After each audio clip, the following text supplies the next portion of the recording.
Good morning, good morning, good morning, everyone. I hope you're all having an excellent morning. My name is Aiden. I am an educator here at the Natural History Museum of Utah. I work alongside Andy Connolly, who led our investigations this morning. Today, we are going to be having an excellent Q&A session and interview with Carrie the paleontologist. We're going to get her video working in just a second here. Start video, unmute. She's going to be joining us today. Good morning. Ooh, we're still muted. Good morning. Good morning. Good morning. How are you? I'm fine. How are you? I'm well. Today, students, scientists, parents, teachers, friends, everybody, if you have any questions for Carrie, please go ahead and put them in the Ask a Question button. Go ahead and click that, send us a question, or if you're watching on Facebook Live, go ahead and pop off a question because we would love to hear from you. Please don't be shy. Let's see. So, paleontologist Carrie is the Natural History Museum of Utah's paleontology collections manager. It's kind of a mouthful. You're a dinosaur expert. You've been to Cleveland Lloyd, and you've been helping lead us through our investigations. So I guess first things first, what does a collections manager do? Yeah, absolutely. So I'm the collections manager, and what that means is I'm kind of like the librarian, but instead of books, I am the librarian for fossils. And so I'm in charge of this really awesome room in our museum that is just full of fossils, everything from mammoths to dinosaurs, Allosaurus, some fossilized plants and shells, everything. And I'm in charge of that room. So I'm in charge of everything that comes into the museum, whether we're digging dinosaurs and we bring it back to the museum. Other people find fossils and they bring it to us. And then I'm in charge of everything that leaves the museum or leaves that room. So that could be like exhibits that we have on display in our museum, other museums that have exhibits. And then researchers from all over the world request fossils, and I actually mail them fossils all over the world so they can do research. That's very, very cool. Where's the farthest away you've sent a fossil? Oh, that's a good question. China, Mongolia, Germany. One of the hardest ones I ever had to pack up was a bunch of sauropod ribs. So sauropods are the largest dinosaurs of all times, the long necks and the long tail. And I had to send 20 ribs, which are like 6 feet long, to Germany. And I couldn't find a box big enough, so I sent them in 2 coolers. The shipping on that must be wild. I guess that leads to another excellent question, which would be like, you were talking about this like expansive collection that we have at the museum. Do you have a favorite item in the collection? And I guess also, do you have a favorite dinosaur? Those might not be the same thing, but yeah, these are excellent questions. I think my favorite individual fossil that we have in our museum is this bone from Cleveland Lloyd dinosaur quarry, which you guys all know a lot about, an Allosaurus femur. So a femur is the upper leg bone, so the bone that goes from your hip to your knee. And what is so cool about it is it actually has been fossilized with amethyst inside. So amethyst, like the pretty purple stone that we have, it was inside. So it was broken apart, and inside the bone was just completely full of these huge amethyst crystals, and it's so cool. that's amazing. I've seen pictures of fossils that also have like opal elements to them, or like opalization or something. Like that's always so cool when minerals and fossils come together. I guess that leads to another excellent question, which is like, how is a fossil special from a rock? Yeah, so it's a really cool process of fossilization, also called permineralization, which is basically taking an organic, something that was alive, and changing it to stone. And so for that matter, it could be a snail shell or a shell that you find at the beach, or a mammoth bone or a dinosaur bone, animals that don't live anymore. And it slowly turned from the organic composition of the bone to a rock. And it does that in this process called permineralization or fossilization. And it actually turns into a fossil based on what sediment is around it at the time it became fossilized. And so most of the time, dinosaurs or animals die in a sandstone environment, and so sand is made out of quartz, which is a clear crystal, and so usually the fossils are made of quartz. But if you have a high level of magnesium or pyrite, or like you said, opal or amethyst around in the environment that it becomes fossilized, then it has the potential to be these really cool colors. That's awesome. Can anything become a fossil? Good question. Anything can become a fossil. But there are different ways that it's more likely to become a fossil. Like if it has hard parts to it, like think about a shark, for example. Sharks are made of mostly cartilage, and the cartilage part doesn't actually fossilize, but the hard parts of a shark are like its teeth and its backbones, its vertebrae. So the only parts of a shark that actually fossilize are its teeth and its backbone. And so if it has harder parts like shells are easily fossilized because they're hard and they're more likely to withstand time, basically. Yeah, so some things are better to fossilize than others. Skin is a little bit hard to fossilize. We only usually find the impressions of the skin, not the actual skin itself.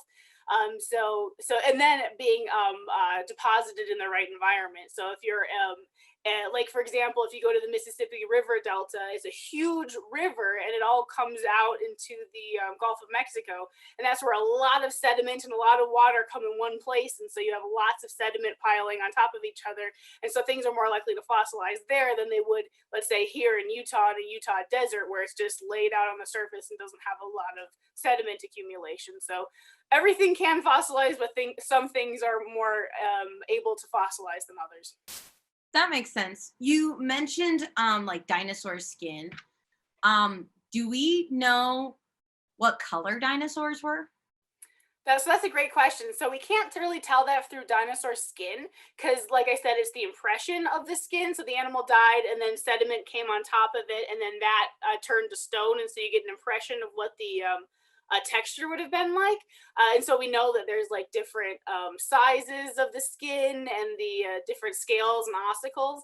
But if the dinosaur is preserved with feathers, which we know that all dinosaurs had feathers right when they came out of the egg to keep them warm, and then some of them lost it. But if they had feathers and were fossilized with feathers, like some really cool fossils in like Mongolia and China, then you can look at those fossils under a microscope and see these really cool things called melanostomes.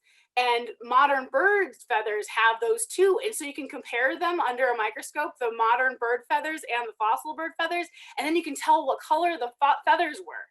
Oh, that's amazing. Yeah, it's so cool. And so there's this really cool research study of this animal called Anchiornis, which is a relative of Velociraptor. And we know that it had black feathers, white feathers, gray feathers, and a tuft of red on its head. Oh my gosh, that reminds me of it's a bird called a ruby kinglet. Ruby crown. Oh yeah, or like very similar to like a magpie. Oh yeah. Oh, very cool.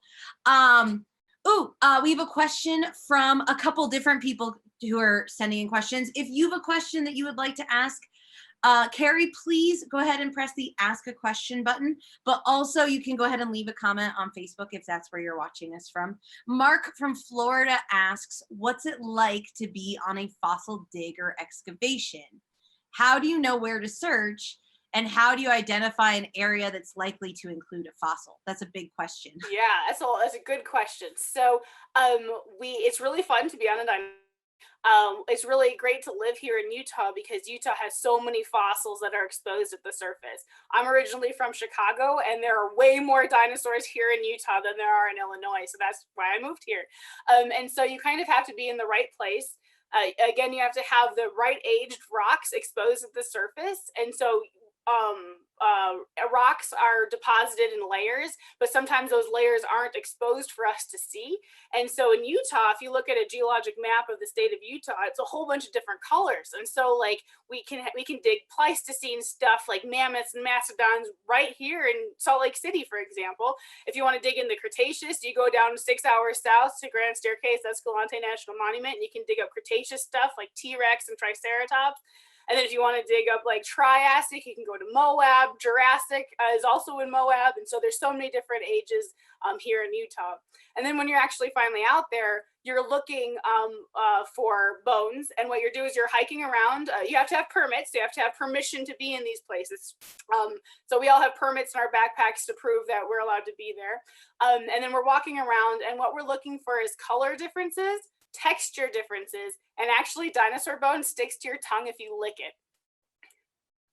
So we look like a bunch of I have fools to ask, what do they taste licking the rocks to see if they stick to our tongue. And the real reason why it sticks to your tongue is that it's very porous, so it has lots of holes in it, kind of like a sponge. It looks like a sponge, and so if you were to lick it, it actually sticks to your tongue. And so we're looking for those three different things: the color difference, texture difference, and whether it sticks to your tongue. And sometimes we're lucky and we find dinosaur bones, and then we try to figure out where in the hill it's coming from. And then we excavate there, and hopefully there's more bones going into the hill. And dinosaur excavations are so exciting. Sometimes we work with helicopters. Sometimes the bones are so big that we need to have a helicopter to excavate to fly them out. Sometimes we have to rock climb to get to the digs that we're excavating, and so we're hooked up in harnesses and rock climbing to get up to these quarries. And it's really exhilarating and fun, and finding a new fossil is very exciting. Also, something that's kind of exciting but also terrifying is on one of my digs, I actually had a rattlesnake in my sleeping bag. Whoa! Which was terrifying, but the rattlesnake was really polite, and it rattled and let me know he was there, and he left and went away, and then I was able to sleep in my sleeping bag. So things like that happen, but it's kind of exciting and exhilarating when stuff like that happens. Yeah, it's surprising, and also, like, as someone who loves snakes, like, way to be brave and just let him, like, go on his merry way. You rule. Yep. We have a couple other questions coming in. Sierra from Utah asks, can anything get trapped in amber? Oh, that's a good question. I guess yes, anything can be trapped in amber. Obviously, if it's smaller, like a bug, it's more likely to be on a tree that might have the sap that'll drip down the side and actually get it in amber. So if it's small, that's more likely. Well, dinosaur like tail, for example, that they just found trapped in amber, but again, it was a very small dinosaur, so it has to be kind of small in order to get trapped there. I think I saw a piece of amber that had like a small mantis in it, which I thought was very cool. I love praying mantises. Adam on Facebook has some questions about T-Rexes, which is, were they mainly prey or scavengers or predators or what? So that is a very controversial thing in paleontology right now. People are trying to figure it out because T-Rex is one that everybody likes to study because it's really cool and awesome. But what I think is that it was probably mostly a predator. It had sharp teeth that were perfect for slicing. It was very agile, and so it could run very quickly. It had a huge head that was really good for biting. And so I think that it was mostly a predator. But if there was like a dead animal carcass laying on the side of the road, the T-Rex isn't going to be like, no, I'm not going to eat that. I'm a predator. So I think that it was an equal opportunity predator and scavenger, but I don't think it did one and not the other. I think it did both. I think food is food, when you're a T-Rex, probably. Bonnie from Coral Gables has an excellent question about the whole licking fossils things. She asks if you wash them before you lick them. It's a great question. No, I think I've ingested lots of dirt in my time, both being a geology major, and because sometimes you have to lick it to see, is it salty, is it halite? And so I don't actually lick the bones, or I don't wash the bones before I lick them. But that doesn't say you should lick everything out there. I was teaching people how to tell the difference between fossils and not fossils, and I had this gal come up to me on a dig and say, Carrie, I licked it and it stuck to my tongue. What is it? And I said, that's deer poop. That's so really gross. Don't lick everything because it might stick to your tongue and it might not be good to lick. Yeah, be thoughtful before you put, especially, you know what? Kids just shouldn't put weird stuff in their mouth. Always be with a paleontologist or geologist and ask a grown-up first. There you go. Let's see. Amari from North Carolina asks, have you ever named a dinosaur, or if you were to name a dinosaur, what would you name it?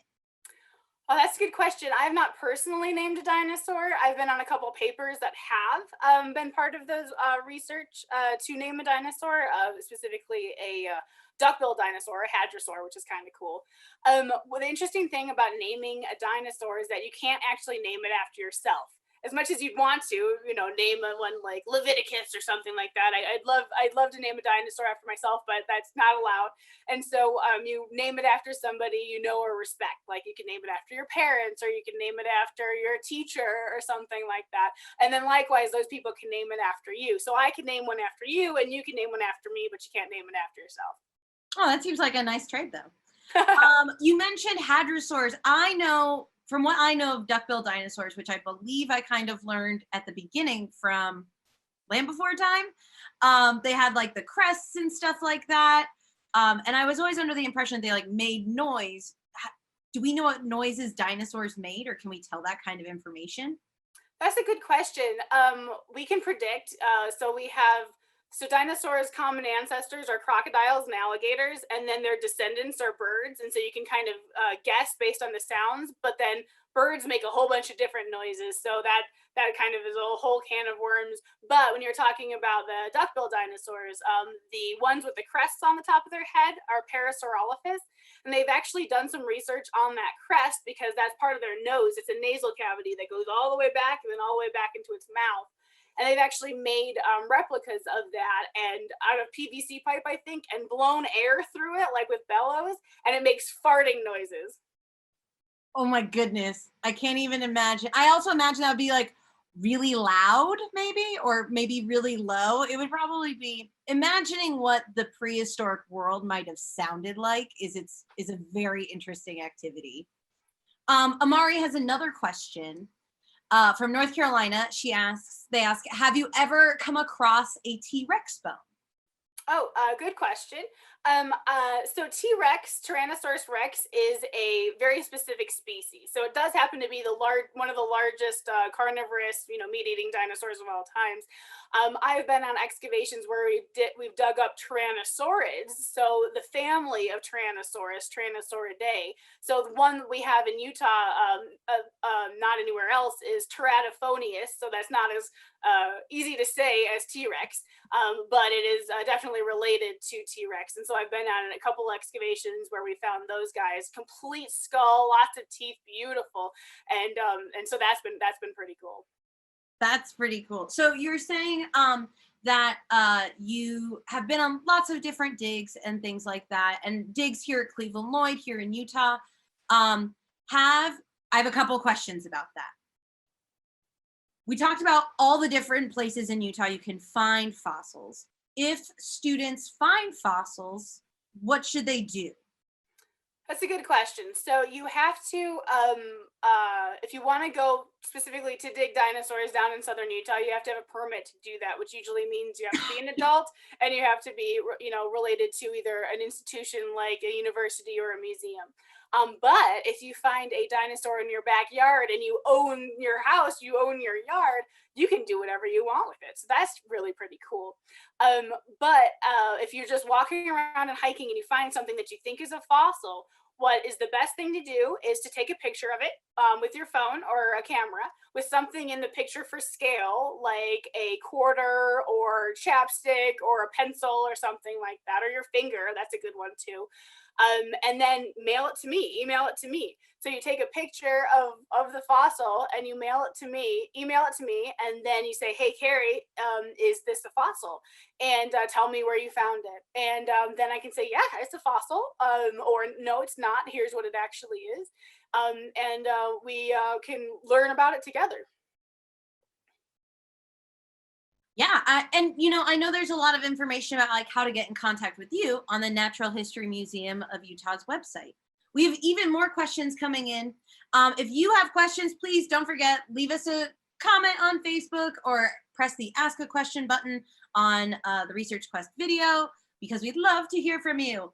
Florian from Austria asks, what different kinds of tools do you use when searching for fossils? Oh, that's a great question. So we use everything from really big fossils like concrete saws, which are really big and they spin around really fast, jackhammers, And then we use things that are very tiny, like dental picks. So like the picks that the dentist use to clean your teeth, we have a bunch of those out in the field for very detailed work. Various sizes of brushes, toothbrushes. We actually keep our old toothbrushes and we use that to clean off the dinosaur bones as we're excavating it out. And then lots of glues too. So we use a lot of adhesives out in the field because our main goal is to stabilize the fossils in the field and get them back to the museum, back to our fossil preparation lab so that we can work in a controlled environment there with some other really cool tools like miniature jackhammers that are being used with compressed air coming from the ceiling. And it's like little pins that go up and down really, really fast to kind of sandblast the rocks away from the fossil. And lots of really cool tools we get to use. Yeah, it sounds like it. It sounds like a lot of like whatever is also at hand and very, very detail oriented. Hayden from Little Rock, Arkansas asks, what's your favorite fossil you have ever found or most interesting? That's a good question too. So I was on a dig where we were in this quarry, which is just what we call the area when it has lots of bones in it. And I had found this really cool bone, and we weren't quite sure what it was. It just looked very rugose and lots of different pieces. We thought it was just a bunch of fragments. And then as I uncovered more and more and more of it, I realized it was a tail club of an ankylosaur. So ankylosaurs are the armored dinosaurs that had armor everywhere. Even their eyelids had armor.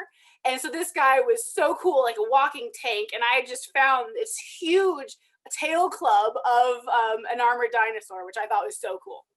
That is really cool. I know we just recently added a armored dinosaur to the museum. The little ankylosaur guy.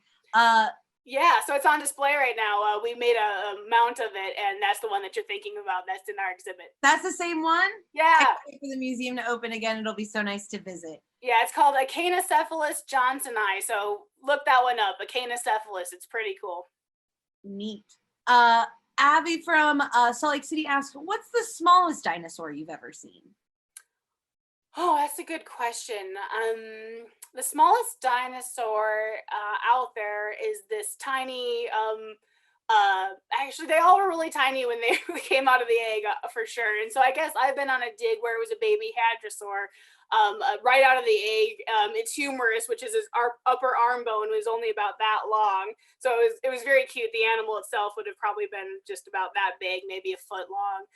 So that's the smallest one that I've excavated. Like a small duck size. Yeah, a little duck size, like Ducky. Yeah. I know that we have a lot of dinosaurs here in Utah. And we've talked a lot about dinosaurs, but are there other like fossils and things like that that you can find here in Utah that aren't dinosaurs? Oh yeah, absolutely. So what's really cool is if you've ever been to our museum, we right where we are is on top of Pleistocene sediment. And so that is, anywhere from like 5 million years old to about 4,000 years ago. And so things that lived during the Pleistocene are like mammoths, mastodons, saber-toothed cats, short-faced bear. We even had camels here in North America, which is crazy to think about. But I actually have some mammoth and mastodon teeth here with me because I love this kind of stuff. And so mammoths, you got to think about mammoths. They are like elephants. They're all proboscideans. And so think about an elephant, but instead of looking exactly like an elephant, like the more famous ones are the woolly mammoths, which have the long, long hair. And yeah, so I have a mammoth tooth. Now just look at this, how big that is. This is huge, right? This is one tooth from a mammoth. And so this would have been in its jaw. And this is each one of the layers. And what's really cool is that, you know how when you lose your teeth, you lose it up and out of the jaw? They lose their teeth from the back to the front. And so this one would be followed by another one. It'd be pushing it out of the jaw. And this part would fall out to be replaced by another one. And so this is a mammoth. And mammoths were grazers. Sorry, they were grazers, and they ate more like grasses outside, as compared with a mastodon who was a browser. And this is what his molar would look like. And so again, very similar, like shoe-shaped size, the size of a shoe. But you can see this one has ridges and valleys, and the mammoth one didn't. The mammoth one was really flat. And so you can tell that they ate different things. because of the shape of their teeth. And so this guy was a browser, and so it would eat more like twigs and branches, and it would put it in here and go chomp, chomp, chomp, chomp, because you got to imagine there's another tooth above here going chomp, chomp, chomp to help them eat. So yeah, so I think it's kind of cool. When they were excavating Research Park, which is where the museum is, they actually found a bison skeleton when they were excavating a parking lot. And so like we can literally dig up mammoths and bison right underneath the museum. That's crazy. That goes right in with a couple of great questions. We have Sienna from Utah asks, you're talking about finding the bison in the museum's backyard. What's the biggest fossil ever found in a backyard? Do you know? Oh, in a backyard, I don't know. Like a famous, like, is there any backyard fossils that like a person might know? Yeah, I'm not exactly sure. I mean, I always see these articles like kid finds mammoth in backyard, you know, kind of a thing. So mammoths are really big. I know that there was recently a kid who found a mammoth tusk. So those things are like 6 feet, you know, 8 feet long, the tusks that would come out of their faces in their backyard. But if any kid ever found a sauropod bone, those are the largest animals of all time, and their femora, their upper leg bone, can be 6 feet, 8 feet long. So that would be a really big one too. Cool. Let's see. Ooh, even more. Michelle from Facebook asks, what would happen if the fossil accidentally broke while you were digging it up? Oh, that's a great question. And actually that happens all the time. You don't like to admit it, but it does. And so it's very fragile when it's first exposed at the surface. I mean, this bone has been underground for 75 million years, and we're actually just exposing it to the surface. And so it can be friable. It's getting the sun for the first time. It might be windy or rainy or whatever. And then we're poking at it with our tools. And so a lot of times it could actually break.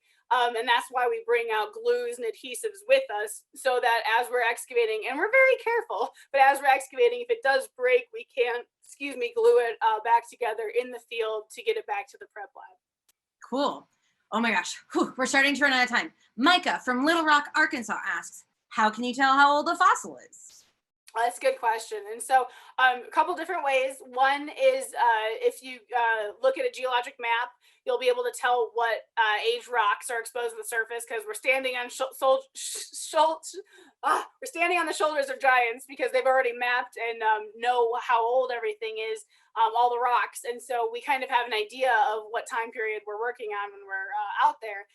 But then even more specifically, we look for certain minerals called zircons, and sometimes they're in ash beds. And so if we're lucky, we have like an ash bed, a dinosaur, and an ash bed, and we can actually date those ash beds, and then maybe you can, and then using that average, we can figure out how old the dinosaur was inside. That's an excellent that's an excellent question and an excellent answer. I have two that I think go right next to each other, kind of.